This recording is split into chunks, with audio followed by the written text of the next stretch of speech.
जो हरकतें आजकल सुन्नियों के जलसे में लोग करते हैं, ये हरकतें तो उन लोगों को करनी चाहिए थी जिन लोगों का ये अकीदा है कि मुस्तफ़ा मरकर मिट्टी में मिल गए माअल्लाह। हमारा तो ये अकीदा है कि मुस्तफ़ा जाने रहमत हमारे बैठने को देख रहे हैं, हमारे उठने को देख रहे हैं, मुस्तफ़ा हमारी हर एक हरकत को देख रहे हैं। मुस्तफ़ा जाने रहमत सल्लल्लाहु तआला अलैहि वसल्लम जबल उहद पर पांव रखते हैं, उहद पहाड़ के ऊपर। जैसे ही पांव रखा पहाड़ कांपने लगा, पहाड़ हिलने लगा। ये तो रावी का बयान है कि पहाड़ कांपने लगा, मगर एक आशिक की जबान ये कहती है कि मुस्तफ़ा ने पांव रखा तो पहाड़ वजद में झूमने लगा, पहाड़ वजद में झूमने लगा।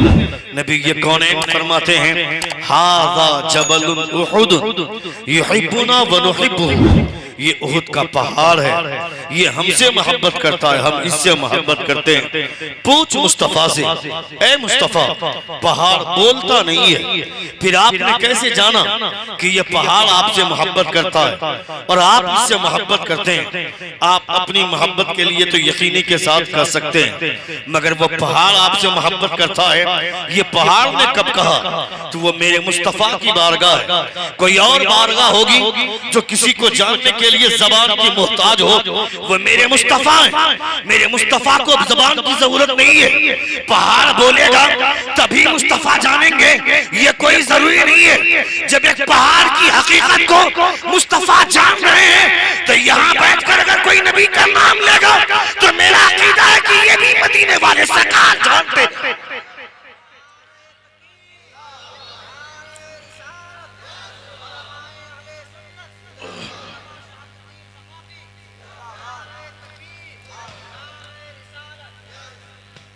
इसलिए हरकतें बिल्कुल ऐसी होनी चाहिए जैसे कि हम यहाँ बैठे और नबी कौनैन सल्लल्लाहु तआला अलैहि वसल्लम हमारे ऊपर तवज्जो फरमाए।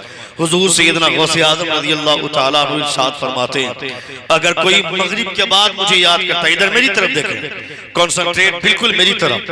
हजरत सैयदना गौसे आज़म फरमाते हैं, अगर कोई मगरिब के बाद मुझे याद करता है तो असर के बाद मैं उसे याद कर लिया करता हूँ।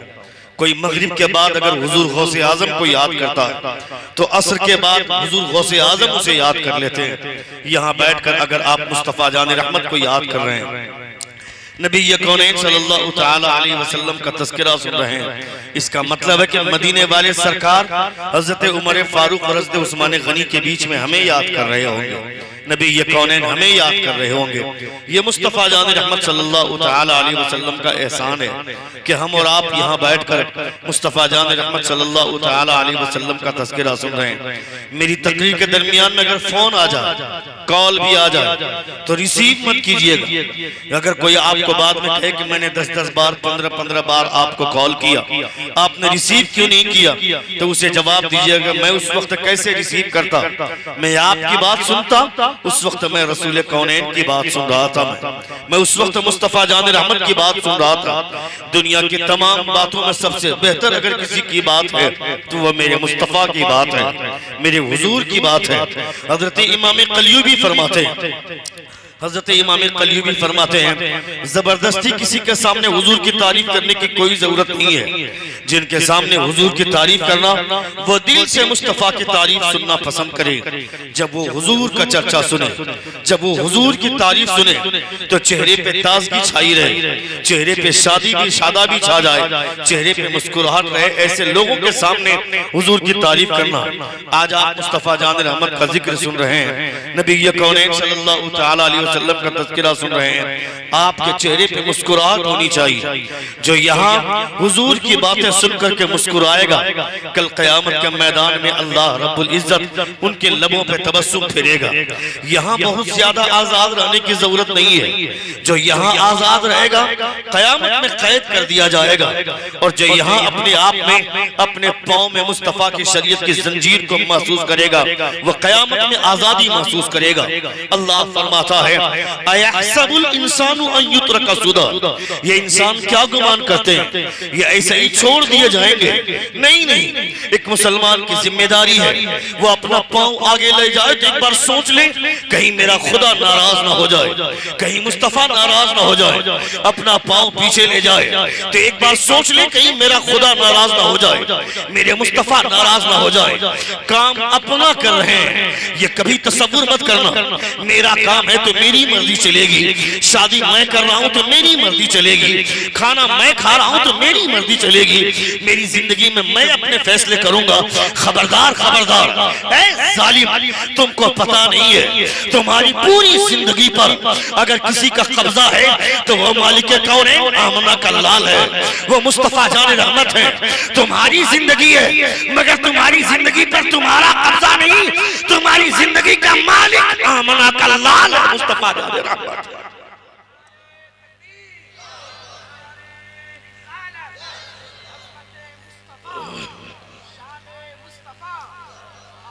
सुन रहे हैं आप? आवाज समझ में आ रही है या कोई परेशानी है? इक्को की वजह से कोई परेशानी नहीं। कितने लोगों को आवाज समझ में आ रही है? एक बार जोर से कहें या रसूल अल्लाह, और एक बार कहें या हबीब अल्लाह। क्या वो पीछे से निकल के जाने का रास्ता है क्या? उधर से पर्दा उठा करके उधर कोई सुरंग उरंग है क्या? 2-3 लोगों को मैंने देखा इसी सुरंग में भी घुसा। कहाँ गया? मस्जिद। अभी कहा के लिए मस्जिद जाए? जब मस्जिद जाने की जरूरत पड़ती उस वक्त तो कोई जाता ही नहीं है मस्जिद। आजान दे दे करके लोग थक गए मगर लोगों को मस्जिद का रास्ता याद नहीं, लोग मस्जिद नहीं जाते।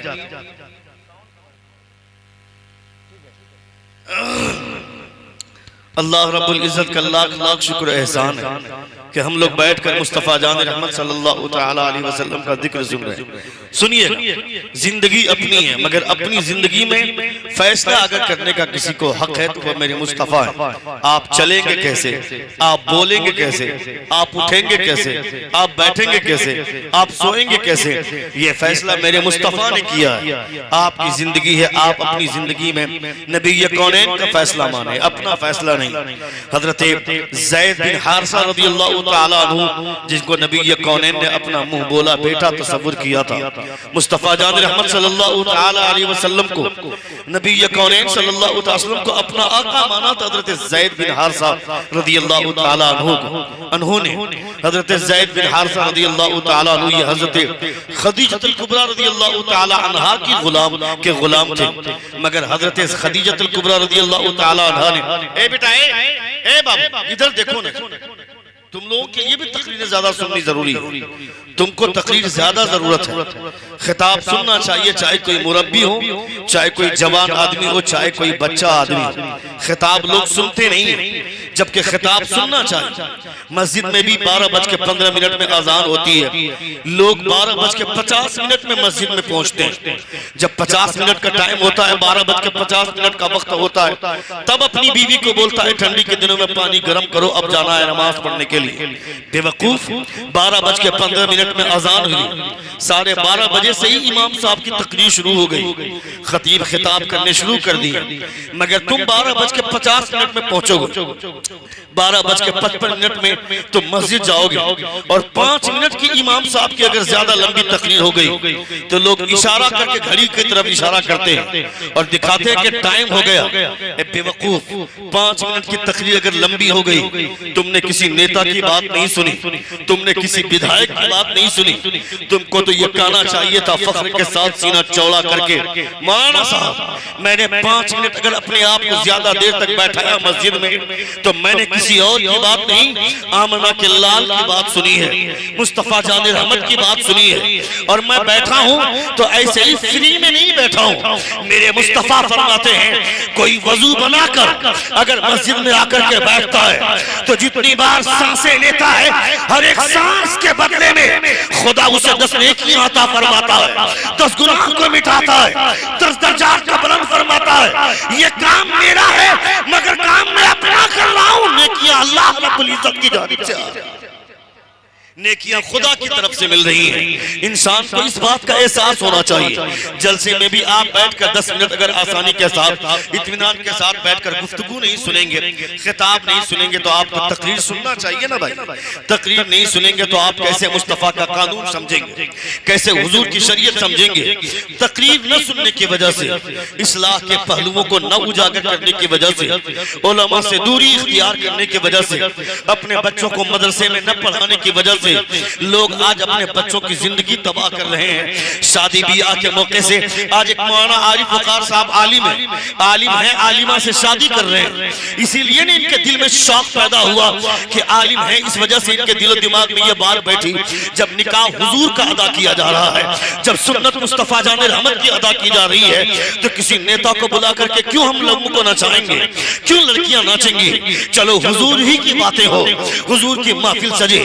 वरना आज की तारीख में हमने देखा है नौजवान छोकरों को, ये लौंडों की जमात जब शादी का वक्त आता है अपने बाप से बोलता है मेरी शादी में डीजे नहीं आएगा तो शादी नहीं करूंगा, मेरी शादी में डीजे नहीं आएगा तो मैं भाग जाऊंगा रात को।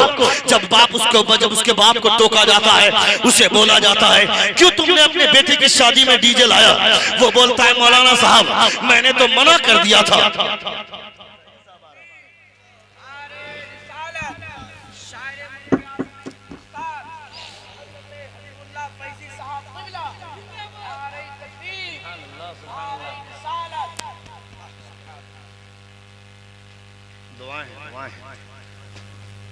बैठ जाए, जल्दी बैठ, जल्दी बैठ।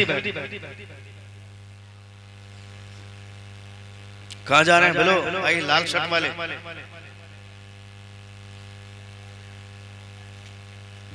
अक्सर व बेशतर ऐसे ही मौके से लोग भागते हैं। जब किसी पीर साहब का इस्तकबाल करने की जरूरत पड़ती है तो लोग इस्तकबाल के बहाने भागते हैं। फैदी साहब भी किसी पीर से कम थोड़े। एक बार जोर से कहें या रसूल अल्लाह, और एक बार कहें या हबीब अल्लाह।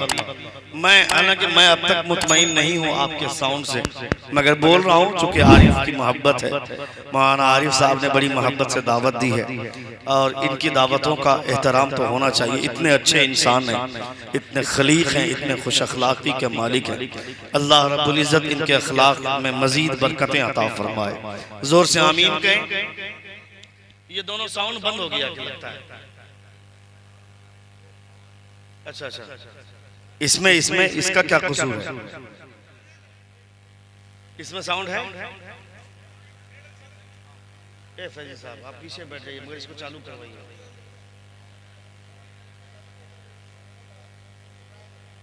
तो पीछे बैठ जाओ।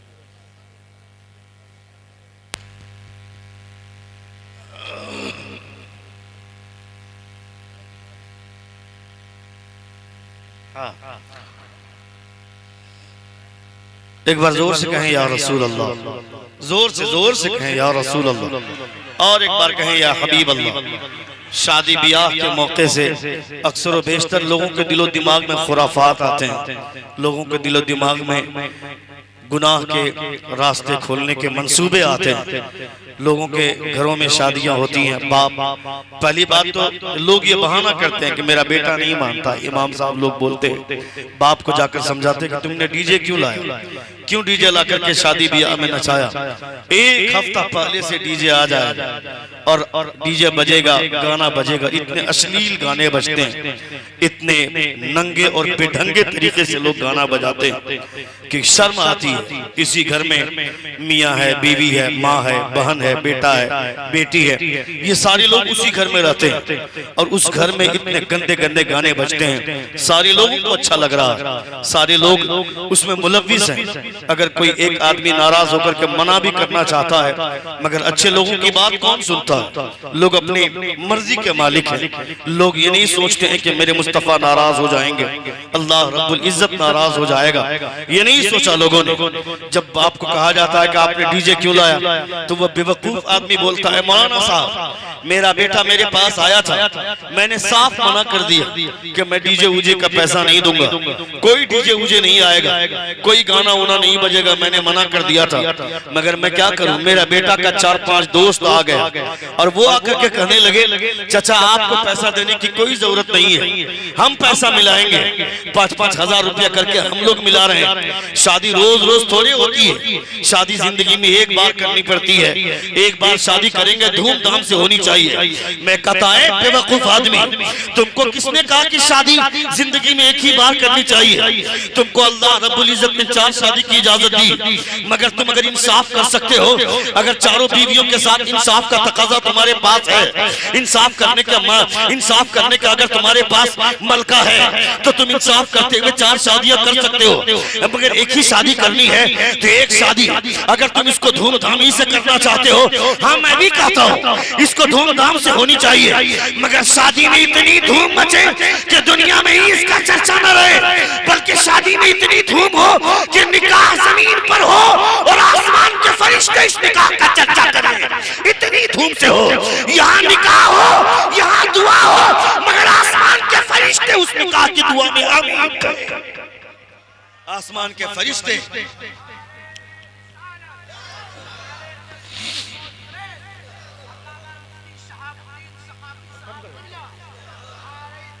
मैं तो पहले ही कहा, अल्लाह रब्बुल इज्जत ने अपने प्यारे हबीब सल्लल्लाहु तआला अलैहि वसल्लम का कलमा हमको अता फरमाया। कभी हमने सोचा कि अल्लाह रब्बुल इज्जत ने हमें, अल्लाह रब्बुल इज्जत ने मुस्तफ़ा जान रहमत का दामन अता फरमाया, मुस्तफ़ा की गुलामी अता फरमाई, मुस्तफ़ा जान रहमत की शरीयत मिली। कभी सोचा ये किसका काम था, ये किसने इतना बड़ा तीर मारा था? न मेरे बाप ने कोई बड़ा तीर मारा, न मैंने कोई बड़ा तीर मारा, फिर मेरा मुकद्दर देख, मुझे हुजूर का दामन मिला, मुस्तफ़ा की गुलामी मिल गई, मुस्तफ़ा की शरीयत मिल गई, मुस्तफ़ा का कलमा मिल गया। कभी सोचा आपने इस हवाले से, खुदा चाहता तो ऐसे घर में भी पैदा हो जाते जहाँ के लोग जानवर का गोबर खाते हैं, खुदा चाहता तो ऐसे घर में भी पैदा हो जाते जहाँ के लोग जानवर का पेशाब पीते हैं, मगर खुदा का शुक्र नहीं है क्या हम ऐसे घर में पैदा हुए हैं जहाँ के लोग जानवर का पेशाब नहीं पीते हैं, उनके लिए पीने के लिए कई तरह के पानी, और कभी कभी मुकद्दर साथ दे तो आबे ज़मज़म उसके मुकद्दर में है, उनके लिए मैदान महशर में आबे कौसर उसके मुकद्दर में है। कभी तुमने सोचा इतना बड़ा कारनामा कैसे अंजाम दे दिया गया? किसने यह फैसला फरमाया कि मेरे हाथ में मुस्तफ़ा का दामन आ जाए, मुस्तफ़ा की गुलामी मिल जाए, मुस्तफ़ा का कलमा मिल जाए?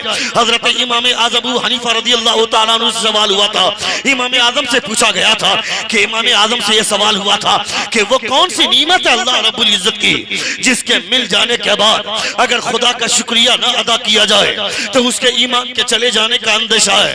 हज़रत इमाम आज़म अबू हनीफा ने जवाब दिया था कि अल्लाह रब्बुल इज्जत की नेमतों में सबसे बड़ी नेमत यह है कि उसे मुस्तफ़ा का कलमा मिल गया, मुस्तफ़ा की शरीयत मिल गई।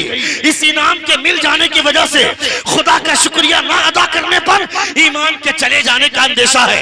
मुझको खुदा ने बेटा दे दिया, हमने खुदा का शुक्रिया अदा किया, खुदा ने मुझे बेटी दे दी, मैंने खुदा का शुक्रिया अदा किया, खुदा ने मुझे बीवी दी, खुदा बीवी दिया, हमने खुदा का शुक्रिया अदा किया। मेरी जमीन में मेरी जीत हो गई, मुकदमा चल रहा था 10 साल से, मेरी जीत हो गई, मैंने उस मुकदमे को जीत लिया, खुदा का शुक्रिया अदा किया। मेरी मस्जिद की छत की ढलाई हो गई, खुदा का शुक्रिया अदा किया। मेरे घर में मेरे 2 भाइयों में लड़ाई थी, दोनों में मुसालियत हो गई, हमने खुदा का शुक्रिया अदा किया। मगर दुनिया की सबसे बड़ी दौलत ईमान की दौलत थी, हमने कभी उस पर शुक्रिया अदा न किया। मैं कहता हूँ दुनिया की सबसे बड़ी नेमत इनाम है, अल्लाह रब्बुल इज्जत ने जो दिया है वो ईमान है। तुमको शुक्रिया अदा करना चाहिए ताकि इस ईमान में मजबूती हो, कोई बहकाना भी चाहे तो कोई तुम्हें बहका ना सके। अल्लाह फरमाता है इन कुल्लु नफ्सिन लम्मा अलैहा हाफिज, अल्लाह रब्बुल इज्जत फरमाता है हमने हर एक के लिए हाफिज मुकर्रर किया है। तफसीर रूहुल बयान में अल्लामा शेख इस्माइल हकील रमा फरमाते हैं ये हर इंसान के आगे पीछे 120 फरिश्ते को अल्लाह रब्बुल इज्जत ने मुकर्रर फरमाया है। वो एक लम्हे के लिए भी अगर तवज्जो अपनी हटा दे तो इंसान गुमराह हो जाएगा, इंसान भटक जाएगा। अगर आज भी मेरे दिल में ईमान बाकी है, मैं अल्लाह रब्बुल इज्जत के प्यारे रसूल का नाम नाम लेने वाला हूँ। इसका मतलब है कि अल्लाह रब्बुल इज्जत ने जिन फरिश्तों को मेरी हिफाजत के लिए मुकर्रर कर रखा है वो फरिश्ते मेरी हिफाजत फरमा रहे हैं। अपने आप को बहुत ज्यादा आजाद महसूस करने की जरूरत नहीं है।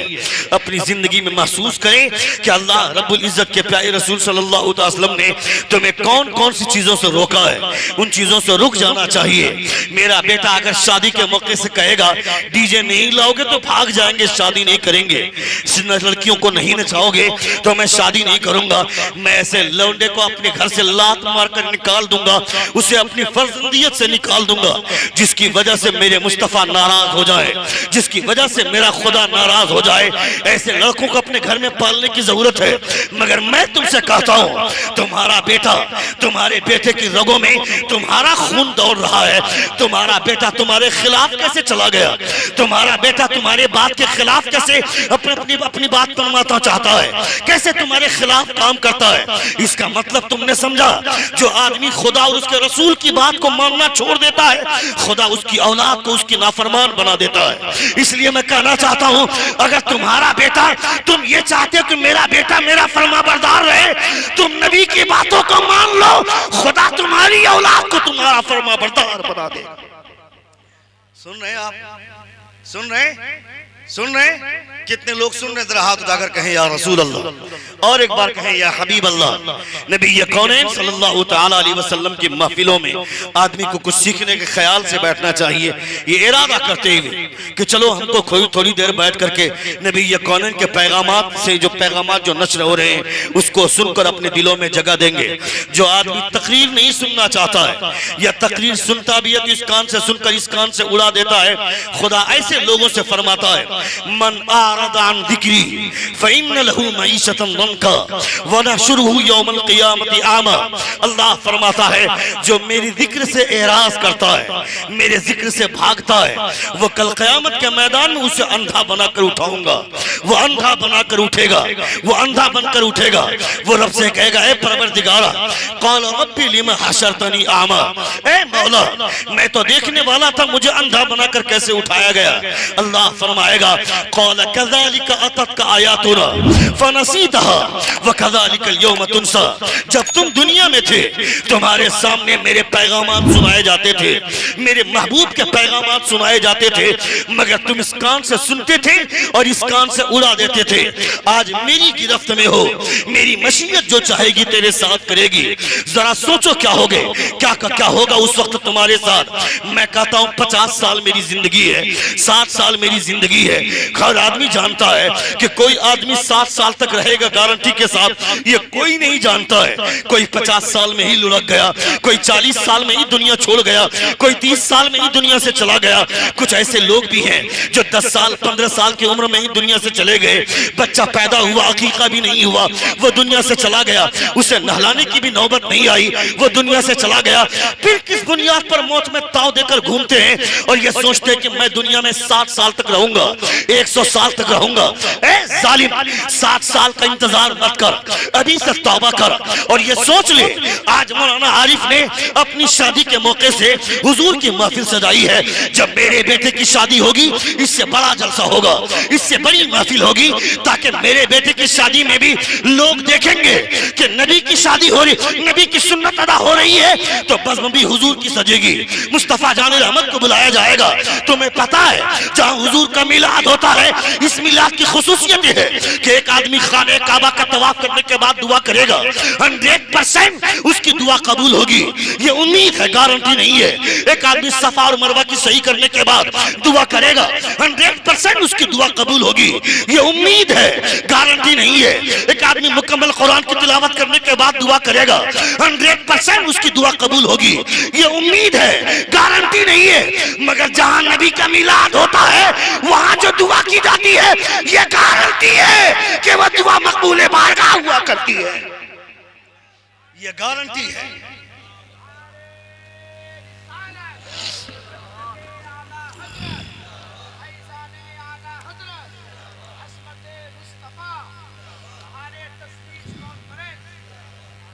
ये गारंटी है कि दुआ मकबूल बारगाह होती है। साहब मेरे घर में शादी हो रही है, मेरे बेटे की शादी हो रही है, लोग जाते हैं, लड़का वाला जाता है लड़की तलाश करने के लिए। मेरे घर में जब तक 4 व्हीलर कार नहीं आएगी मैं अपने लड़के को तैयार कर रहा हूँ। जब बेटा पैदा होता है तो लोगों से पूछो क्या पैदा हुआ, तुम्हारे घर में कौन सा मेहमान आया। तो ये जालिम नहीं बोलता कि मेरे घर में बेटा पैदा हुआ कि बेटी पैदा हुई। ये बेवकूफी का ढिंढोरा पीटते हैं और ये बोलते हैं कि मेरे घर में पल्सर पैदा हुआ है, मेरे घर में डिस्कवर पैदा हुआ, मेरे घर में मर्सिडीज पैदा हुआ है, मेरे घर में BMW कार पैदा हुआ है। हाँ तू उसको BMW कार बोल रहा है, उस लौंडे को तू BMW कार और मर्सिडीज बोल रहा है ना, यही कल तेरे ऊपर चढ़कर तेरे सीने को रौंदेगा। ये तुम्हारा बेटा तुमको लात मारेगा, क्योंकि तुमने इसको BMW कहा था, तुमने इसको मर्सिडीज कहा था, तुमने इसको BMW, तुमने इसको डिस्कवर कहा था, तुमने इसको पल्सर कहा था। बेटे की पैदाइश में रसगुल्ला बांटा पूरे मोहल्ले में, मगर जब बेटी पैदा हुई तो लोगों को छुआरा भी बांटने की नौबत नहीं आई। आधा किलो 100 ग्राम चीनी ले लिया, शक्कर की पुड़िया ले लिया, उसी को बांट दिया। खुदा ऐसे लोगों के ताल्लुक से फरमाता है वइदा बुश्शिरा अहदुहुम बिलुन्सा ज़ल्ला वजहुहु मुस्वद्दन व हुवा कज़ीम यतवारा मिनल कौमि मिन सू। ऐसे लोग हैं जो चेहरा छिपाए फिरते हैं। तुम्हें पता है यखलुकु मा यशाउ इनासा व यहबु लिमन यशाउ ज़ुकुर और युज़व्विजुहुम ज़ुकराना व इनासा व यजअलु मन यशाउ वक़ीमा।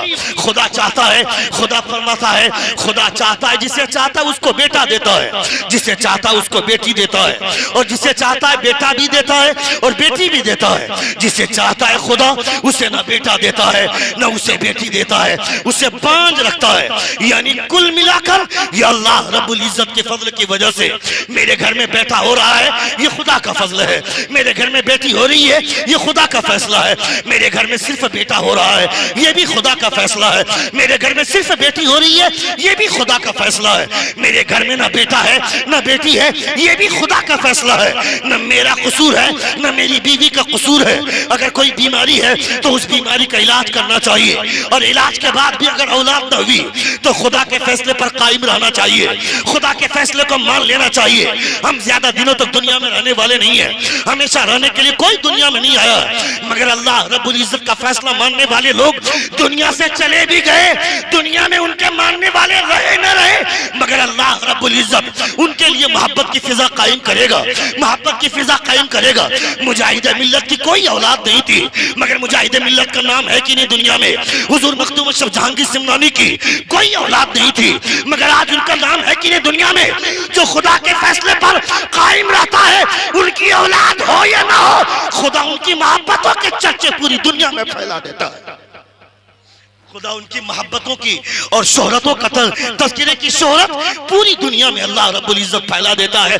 कभी कभी इंसान को इस हवाले से सोचना चाहिए, अल्लाह रब्बुल इज्जत ने आपको मुस्तफ़ा का दामन दिया, मुस्तफ़ा की गुलामी दी, मुस्तफ़ा का कलमा दिया। हमारे घर में जब लड़की की शादी हो रही है, सुनो हजरत इब्ने शदाक सुन रहे हैं, बोलो थोड़ी देर। कितने लोग सुनना चाहते हैं? आप नहीं सुनना चाहते? क्या दिक्कत है? Have you any problem? एक बार जोर से कहें या रसूल अल्लाह। पूरा मजमा अपने दोनों हाथों को फिजा में लहरा कर कहें या रसूल अल्लाह। और एक बार कहें या हबीब अल्लाह। नबी कौनैन सल्लल्लाहु अलैहि वसल्लम की महफिल में बैठकर आप मुस्तफ़ा जान रहमत का तज़किरा सुन रहे हैं, अल्लाह रब्बुल इज्जत का जिक्र सुन रहे हैं। अपने बच्चों को संभालने की जरूरत है, अपनी नस्लों को संभालने की जरूरत है। अब बेटों से ज्यादा बेटियों को संभालने की जरूरत है। मैं क़यामगाह में था, मैं सुन रहा था मौलाना नोमान साहब बोल रहे थे कि आज गैर मुस्लिमों से लड़कियां मुसलमानों की लड़कियां शादी कर रही हैं। हाँ, मुसलमानों की लड़कियां शादी नहीं करेंगी तो कौन शादी करेंगी? क्योंकि मुसलमानों की बेटियों ने, मुसलमानों ने अपनी बेटियों के दिमाग में यह बात बैठाया है, बेटी डॉक्टर बनेगी पैसा कमाओगी, बेटी इंजीनियर बनोगी पैसा मिलेगा, बेटी प्रोफेसर बनोगी पैसा मिलेगा, लेक्चरर बनोगी पैसा मिलेगा। इसके दिल दिमाग में जो पैसे का नशा चढ़ाया उसके बाप ने, वो डॉक्टर बनने के लिए गई है कॉलेज में, इंजीनियर बनने के लिए गई है कॉलेज, वो प्रोफेसर बनने के लिए गई है कॉलेज। मैं कहता हूं ऐसी तालीम से तुमने अपनी बच्चों की लाइफ खराब कर दिया, अपनी बच्चियों की जिंदगी तुमने बर्बाद की। तुमको अपनी औलाद से कहना चाहिए था, अपनी बेटी से कहना चाहिए था, ए मेरी बेटी डॉक्टर बनोगी पैसा मिलेगा, मेरी बेटी इंजीनियर बनोगी पैसा मिलेगा, प्रोफेसर बनोगी पैसा मिलेगा, लेक्चरर बनोगी पैसा मिलेगा, मगर ये तमाम चीजें से बनने से पहले फातिमा की कनीज बन जाना। ये पैसा मिले ना मिले मगर जन्नत में हिस्सेदार जरूर तुम हो जाओगे, जन्नत में तुमको हिस्सा मिल जाएगा। ये सोच जिस दिन अपनी बेटियों के दिलो दिमाग में बैठा दिया, कभी कभी कॉलेज में चला जाना चाहिए, ऐसे ही अचानक चले जाना चाहिए। मैंने तो पालोजोरी में मुसलमान की लड़की को देखा है, दुमका के होटल में मिठाई की दुकान में बैठकर नाश्ता करते हुए। मुसलमानों की बेटियों को कॉलेज जाती है पढ़ने के लिए, इसकी छानबीन कौन करेगा, इसका जायजा कौन लेगा? एक बाप की जिम्मेदारी है। कभी कभी अचानक कॉलेज पहुंच जाए, चाहे उस लड़की का बाप हो चाहे उस लड़की का बड़ा भाई हो, अचानक कॉलेज पहुंच जाए। 10 बजे कॉलेज जाती है वो, शाम के 4 बजे कॉलेज से लौटती है। कभी अचानक कॉलेज पहुंच जाना ताकि तुमको पता लग सके मेरी बेटी कॉलेज गई है पढ़ने के लिए, वो वाकई पढ़ाई कर रही है या किसी रमेश या गुप्ता के कानों में हाथ रख करके वो कैंटीन का मजा ले रही है। वरना वक्त चला जाएगा तुम्हारे हाथ से जब लड़की निकल जाएगी, तुम गांव का चौधरी बन के घूम रहे हो, तुम्हारी नाक कट जाएगी। ये लव और ये जो बोलती है लड़कियां एवरीथिंग फेयर लव एंड वार के प्यार और जंग में सारी चीजें जायज है, उस लुच्ची और बेहुदा भूतनी को बता कि प्यार सबसे बड़ी दौलत नहीं है, सबसे बड़ी दौलत मुस्तफा की मोहब्बत है, खुदा पर यकीन है। जो अल्लाह रब्बुल इज्जत की जात पर यकीन रखेगा, जो लड़की मुस्तफा जाने रहमत पर ईमान रखेगी, वो अपने ज़मीर को किसी और लड़कों के हाथ में शादी से पहले ही चुरमुराने के लिए नहीं भेज देगी। वो अपनी अपने लिए बर चुनने से पहले 1000 बार सोचेगी। तुमने अपनी बच्चियों की लाइफ बर्बाद कर दिया। अपनी बेटियां जब 10 साल 12 साल 15 साल में लड़कियां आमतौर पर बालिग हो जाती हैं, 13 साल से ही बुलूगत के इम्कानात शुरू हो जाते हैं, 15 साल में लड़कियां बालिग हो जाती हैं। लड़कियां बालिग हो गई, उसको नकाब पहनने की आदत डालो, उसको हिजाब पहनाने की आदत डालो, चाहे वो शादी में जाए, चाहे वो पार्टी में जाए, चाहे वलीमे में जाए, चाहे निकाह में जाए, उसे नकाब पहनाने की आदत डालो। जब ये लड़कियों को कहा जाता है नकाब पहन लो, तो ये बेवकूफ और बेहुदा लड़कियां बोलती है अपने बाप से, मुझे नकाब पहनने की क्या जरूरत है, दिल अच्छा तो सब कुछ अच्छा। उसे बता मुस्तफा जाने रहमत की बीवी से भी दिल ज्यादा किसी का साफ होगा क्या? हजरत अब्दुल्ला बिन उम्मे मक्तूम आवाज देते हैं, नबी को सलाम करते हैं, नबी के साथ हजरत उम्मे सलमा बैठी हुई है।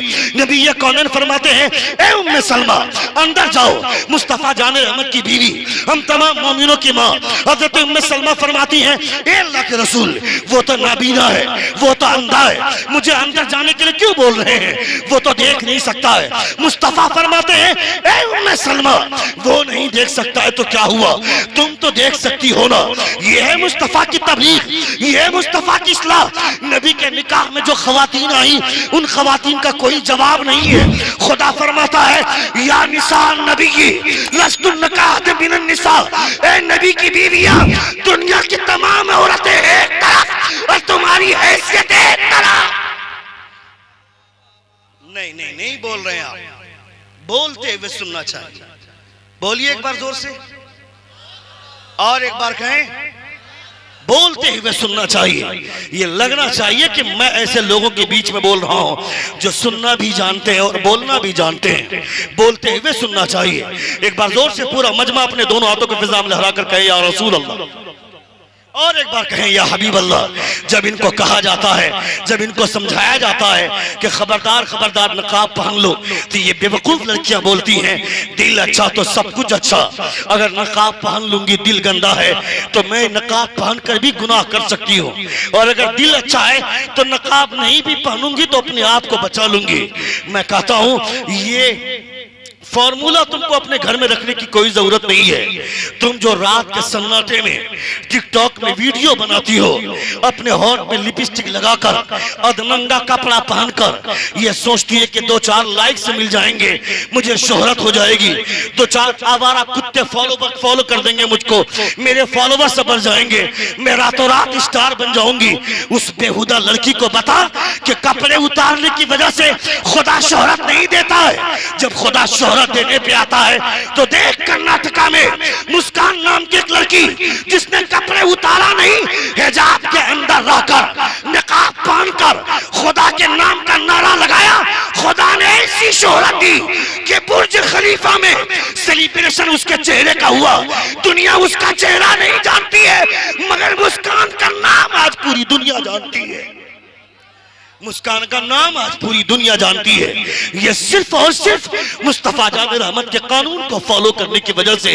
मैं कहता हूं तुम अपने लड़के की शादी करो या लड़की की शादी कराओ, शादी कराने से पहले ये छानबीन करना चाहिए, मेरा बेटा, मेरा जो होने वाला दामाद है, वो दामाद कितना कमाता है इसकी फिक्र बाद में करना। वो दामाद नमाजों का पाबंद कितना है इसकी फिक्र पहले करना। मेरा दामाद सुन्नत रसूल का पाबंद है कि नहीं, नमाजों का पाबंद है कि नहीं। तुमने नहीं देखा हजरत इब्ने शजा किरमानी रज़ियल्लाहु ताला अन्हु की बेटी जवान हो गई, अपनी बेटी को बुला करके पूछा, मेरी बेटी तुम्हें लड़का कैसा चाहिए। आज तो पहली बात तो आज यह कि पूछा नहीं जाता है, लोग लड़कियों को गुंगा समझते हैं, लड़कियों से पूछते नहीं है, जबकि लड़कियों को भी पूछा जाना चाहिए, लड़कियों से भी उसकी इजाजत लेनी चाहिए। मुस्तफा जान रहमत को दुनिया के तमाम बेटियों पर इख्तियार था, नबी किसी भी लड़की का निकाह किसी भी लड़के के साथ तय कर दे, यह मुस्तफा को हक हासिल था। हजरत ज़ैद बिन हारिसा रज़ियल्लाहु ताला अन्हु जब जवान हुए, आपने फरमाया, ए ज़ैद जाओ, ज़ैनब से तुम्हारा निकाह तय कर रहा हूं, जाके ज़ैनब को निकाह का पैगाम दो। हजरत ज़ैद गए ज़ैनब रज़ियल्लाहु ताला अन्हा के पास, हजरत ज़ैनब गई, हजरत ज़ैनब के पास गए, फरमाते हैं, ए ज़ैनब मैं आपसे निकाह करना चाहता हूं। हजरत ज़ैनब फरमाती हैं, तुम्हारी कोई हैसियत है, तुम्हें गुलाम की हैसियत से जिंदगी गुजार रही हो, और मैं कुरैश के खानदान से ताल्लुक रखती हूँ, मेरा एक क्रेज है, मेरा एक स्टेटस है, मैं तुमसे क्यों शादी करूंगी। हजरत ज़ैद फरमाते हैं, मैं अपनी मर्जी से नहीं आया हूँ, मुझे हुजूर ने भेजा है। हजरत ज़ैनब फरमाती हैं, हुजूर ने भेजा है तो क्या हुआ, ये जिंदगी मेरी है, अपनी जिंदगी का फैसला मैं करूंगी। मुस्तफा कौन होते हैं, मैं उनकी शरीयत को मानती हूँ, मैं उनके कलमे का इकरार करती हूँ, मैं उनके पैगाम को मानती हूँ, मगर मेरी जिंदगी में मेरे लिए दूल्हा कौन बनेगा, मेरा नौशा कौन बनेगा, मैं अपनी जिंदगी किनके साथ गुजारूंगी, ये इंतखाब करने का हक मुझे हासिल है। मैं अपने लिए बर चुनूंगी, अपने लिए दूल्हे का इंतखाब मैं करूंगी। जाओ, मैं तुमसे शादी नहीं करना चाहती। ये जवाब देकर हजरत ज़ैनब ने हजरत ज़ैद को भेज दिया। हजरत ज़ैद पहुंचते मुस्तफा की बारगाह में, इससे पहले अल्लाह रब्बुल इज्जत ने कुरान मुकद्दस की आयत देकर भेज दिया, वमा कान लिमुमिनिन वला मुमिना इज़ा क़ज़ल्लाहु व रसूलुहु अमरन अन यकून लहुमुल खियरा। अल्लाह फरमाता है, जब किसी लड़की के ताल्लुक से किसी लड़के के हक में मुस्तफा फैसला फरमा दे, तो फिर उस लड़की का इख्तियार निकल जाता है, उस लड़के का इख्तियार निकल जाता है। यानी मुस्तफा जिनके ताल्लुक से जो फैसला फरमा दे, उस फैसले को मान लेना, ये ईमान वालों की पहचान है, कलमा पढ़ने वालों की पहचान है। हजरत ज़ैनब फरमाती है, ए ज़ैद मुझे नहीं पता था कि मुस्तफा का फैसला मेरी जिंदगी पर भी चल सकता है, मुझे आज पता चला, इसलिए आज मैं तुझसे निकाह करने के लिए तैयार हूँ। मेरा दूल्हा कोई और नहीं, नबी ने जिसका इंतखाब किया है वो मेरा दूल्हा बनेगा। नबी ने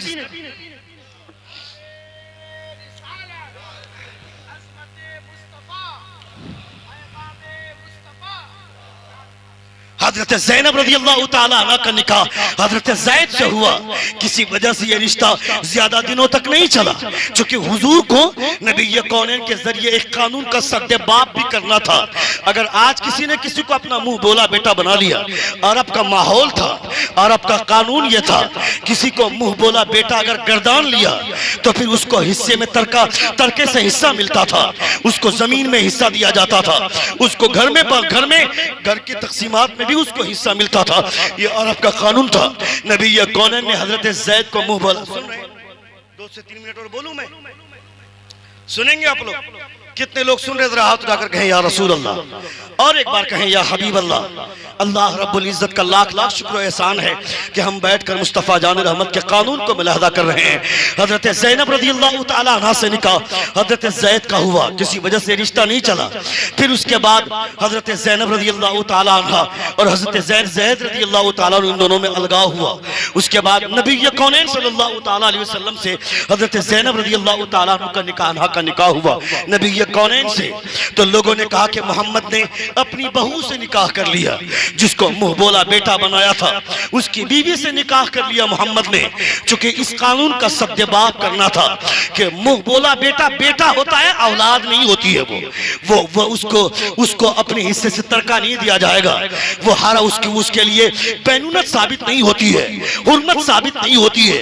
नबी कौनैन को इस कानून का सद्देबाप करना था, इसलिए अल्लाह रब्बुल इज्जत ने तरदीद फरमाई, मा काना मुहम्मदुन अबा अहदिन मिन रिजालिकुम वलाकिन रसूल अल्लाह फरमाता मोहम्मद तुम में से किसी मर्द का बाप नहीं है। यहाँ जिस्म का रिश्ता नहीं, यहाँ ईमान का रिश्ता चला करता है। वलाकिन रसूल अल्लाह, लेकिन वो अल्लाह के रसूल है, नबियों के खातम है। यहाँ खूनी रिश्ता नहीं, यहाँ ईमान का रिश्ता लेकर के पहुंचो। ये मोहम्मद की बारगाह है, ये हुजूर की बारगाह है, ये मुस्तफा जान रहमत की बारगाह है। पहली बात तो पूछा नहीं जाता है। यानी मैं ये कहना चाह रहा था कि नबी कौनैन को दूसरी बेटियों पर भी इख्तियार था, जिसका निकाह भी चाहे मुस्तफा जिसके साथ तय करना चाहे मुस्तफा कर सकते हैं। मुस्तफा को यह हक हासिल था। उसके बावजूद मुस्तफा ने जब अपनी बेटी हजरत फातिमा का निकाह हजरत अली से करना चाहा, तो मुस्तफा जान रहमत फरमाते हैं, या फातिमा इन अली यज़कुरु की, ए फातिमा अली तुम्हारा तस्करा करता है। यानी इशारे में नबी कौनैन ने अपनी बेटी से रजामंदी हासिल की। जबकि हजरत अली और हजरत फातिमा का निकाह ऐसे नहीं हुआ। हजरत जिब्रील तशरीफ लाते हैं, फरमाते हैं मुस्तफा अली और फातिमा का निकाह खुदा ने आसमान पे कर दिया है, आप जमीन पे दोनों का निकाह फरमा दे। ये है हजरत अली और हजरत फातिमा की शादी। उसके बावजूद मुस्तफा ने हजरत फातिमा से इशारों में उनकी मर्जी को हासिल किया। हजरत लड़कियों के लिए लड़कियों की रजामंदी हासिल करनी चाहिए। लड़कियों के सामने अगर किसी लड़के से रिश्ता तय करना चाहते हैं तो उसके पास जाकर उस लड़के का तस्करा करना चाहिए। खुद नहीं कर सकते हैं तो अपनी बीवी के जरिए, यानी लड़की के माँ के जरिए उसका उस रिश्ते का तस्करा होना चाहिए। लड़कियां चूंकि शर्म के हया की पुतली होती है, अगर वो खामोश रहती हैं तो सुकूत कर रजा के तहत उसकी रजामंदी मानी जाएगी। और अगर लड़की इनकार कर देती है तो माँ बाप को अपने फैसले पर नजरसानी करनी चाहिए। ये अलग बात है कि माँ बाप कोई फैसला करेगा तो गलत फैसला नहीं करेगा, सही फैसला करेगा। मगर माँ बाप के फैसले कर जाने के बाद भी लड़कियों को पूछा नहीं जाता है। और अगर पहली बात तो पूछा नहीं जाता है, और अगर पूछ भी लिया जाता है तो आजकल की बेहुदा और बेवकूफ किस्म की लड़कियां बोलती हैं, मुझे दाढ़ी वाले से शादी नहीं करनी है, मुझे मौलवी से शादी नहीं करनी चाहिए, नहीं करनी है। पूछ उस बेहुदा लड़की से, उस बेहया और बेगैरत लड़की से पूछ, तुम्हें दाढ़ी वाले से शादी नहीं करनी है, क्यों नहीं करनी है? क्यों साहब, मुझे शॉपिंग मॉल जाना है, मुझे सिनेमा हॉल जाना है, मुझे दुनिया में तबाही की जिंदगी गुजारनी है। मैं तुमसे कहना चाहता हूं, अगर तुम्हें अच्छी लड़की चाहिए, खानदानी लड़की चाहिए, तो शादी से 2 महीना पहले चेहरे पे दाढ़ी रख लो। इसलिए कि दाढ़ी वाले को हर लड़की पसंद नहीं करेगी, वो लड़की पसंद करेगी जिसके सामने फातिमा का कैरेक्टर होगा, जिसके सामने हजरत राबिया बसरिया का किरदार होगा, हजरत खदीजा का कैरेक्टर होगा। अगर दुनिया वाले तुम्हें बताना चाहे तो उसे बता दो, दुनिया का सबसे खूबसूरत चेहरा वो चेहरा है जिसके चेहरे पे दाढ़ी है, और वो चेहरा मुस्तफा का चेहरा है। हज़रत शेख सादी शिराजी फरमाते हैं, बलगल उला भी कमाली कशफत दुजा भी जमाली। दुनिया के तमाम खूबसूरत चेहरे एक तरफ और आमना के लाल का चेहरा एक तरफ।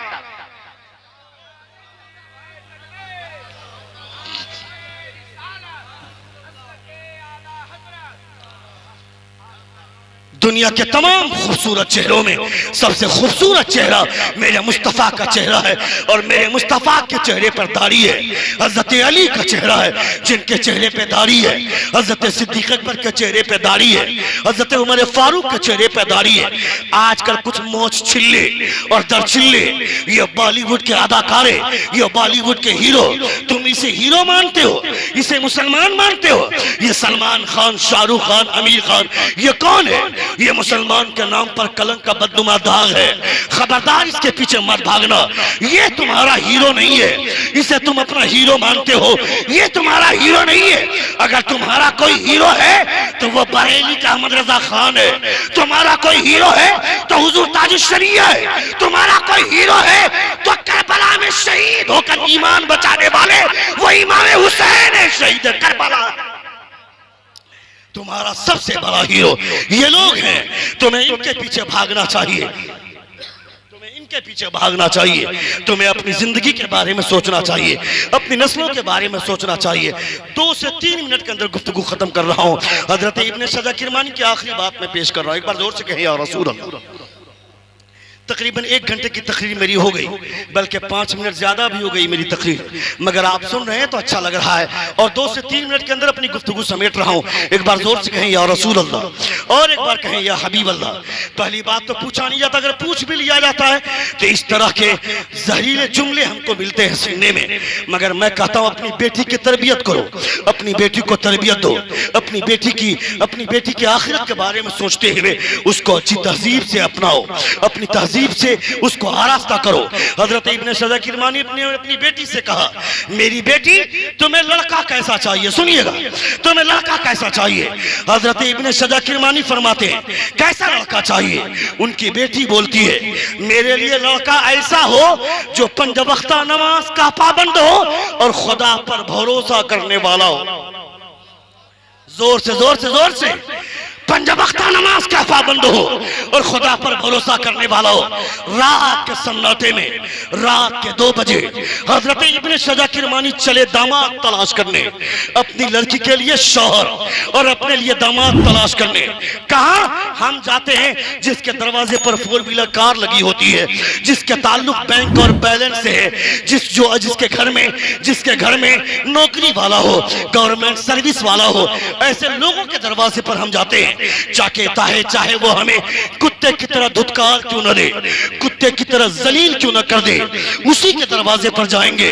मेरा दामाद चाहे शराब पी करके आए, घर से निकले तो मेरी बेटी को 4 तमाचा लगा कर निकले, बाहर आए शराब पी करके 4 तमाचा लगा कर सोए। मुझे ऐसा दामाद प्यारा लगता है, मुझे ऐसा दामाद चाहिए। मगर इब्न सजा किरमानी रात के सन्नाटे में रात के 2 बजे निकले हैं दामाद तलाश करने। कहां? सीधे मस्जिद का रुख करते हैं, मस्जिद जाते हैं, अपने सर को सजदे में रखते हैं और खुदा से फरियाद करते हैं परवरदिगारा मेरी लड़की का जो रिक्वायरमेंट है ऐसा लड़का मैं कहां तलाश करूंगा जो 5 वक्त नमाज का पाबंद हो, तुझ पर भरोसा करने वाला हो, ऐसा लड़का मैं कहां तलाश करूंगा। ये दुआ हो रही थी, अचानक मस्जिद के कोने से रोने की आवाज आई। एक कोने से रोने की आवाज आ रही है। आप सजदे से सर को उठाते हैं, उस रोने की आवाज को फॉलो करते हैं, करीब जाते हैं, देखते हैं एक नौजवान लड़का अपने सर को सजदे में रखकर खुदा से दुआ कर रहा है, परवरदिगार मेरे लिए अगर किसी बीवी का इंतखाब करना मौला, मेरी बीवी हसीन हो या ना हो इसकी कोई परवाह नहीं है, मेरी बीवी खूबसूरत हो या ना हो इसकी कोई परवाह नहीं है, मगर 5 वक्त नमाज की पाबंद हो, मेरे लिए इससे बढ़कर कोई खूबसूरती नहीं चाहिए। हजरत इब्न सजा किरमानी ने उसकी पीठ थपथपाई, कहा उठ जा, खुदा ने तेरी दुआ को कबूल कर लिया। तुझे जैसी बीवी चाहिए, मेरी बेटी को वैसा शौहर चाहिए। जोर से तुझे जैसी बीवी चाहिए, मेरी बेटी को वैसा शौहर चाहिए। उसे उठाकर घर ले गए, दोनों का निकाह करवाया। निकाह करने के बाद सुहाग रात की मंजिलें, शफ़े ज़िफ़ाफ़ का आलम है। 2 रूहें कुर्ब की मंजिलों से हमकिनार होने वाली हैं, 2 रूहों का इत्तिसाल होने वाला है, 2 जिस्म का संगम होने वाला है।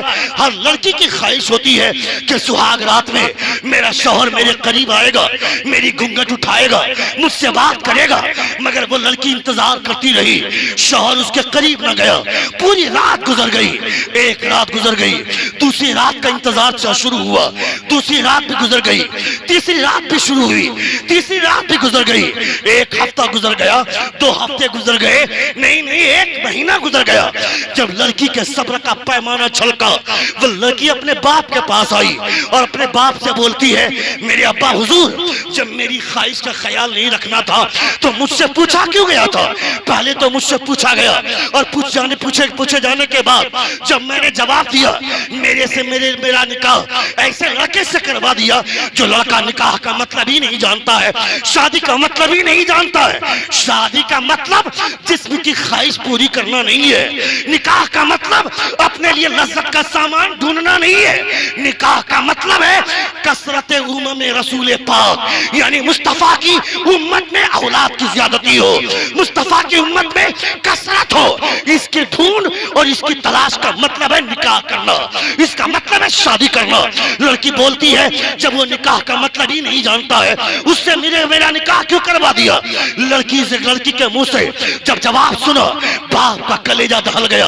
हर बाप ये सोचता है मेरी लड़की की शादी हो, वो शादी के साथ जिंदगी गुजारे, आसानी के साथ जिंदगी गुजारे।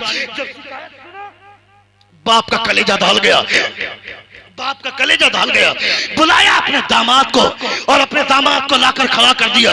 कहा तुम शादी करने के लिए अगर तैयार नहीं थे तुमने शादी किया ही क्यों? अगर तुम इस काम के लिए तुम्हारे ऊपर कोई परेशानी थी, कोई बीमारी थी, कोई उज्र था, तुमने मुझसे पहले क्यों नहीं कह दिया?